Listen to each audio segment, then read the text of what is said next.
আজি উত্তৰ ঢেকিয়াজুলি বড়ো ছাত্ৰ সন্থাই আমাৰ আঞ্চলিকৰ ভিতৰত যিমানখিনি পঢ়াশালী আছে আমি ঘূৰি চাইছিলোঁ, খবৰ লৈছিলোঁ কোনখন পঢ়াশালীত কিমান কিতাপ পাইছে পোৱা নাই এইটো।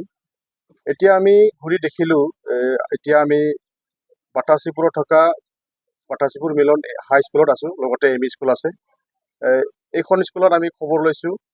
এতিয়া ছাত্ৰক আমি সুধিছোঁ, ছাৰক সুধিছোঁ, আমি হেড ছাৰক মানে যিমানখিনি পাঠ্যপুথি লাগে সিমানখিনি মানে আজিলৈকে আহি পোৱা নাই। কমেও ক্লাছ হোৱাটো 1.5 মাহমান হৈছে। যদি আজিলৈকে যিখিনি কিতাপ লাগে সেইখিনি যদি যোগান ধৰিব নোৱাৰে তেনেহ'লে গুণগত শিক্ষা লোৱাত অলপ অসুবিধা হ'ব ছাত্ৰবোৰ।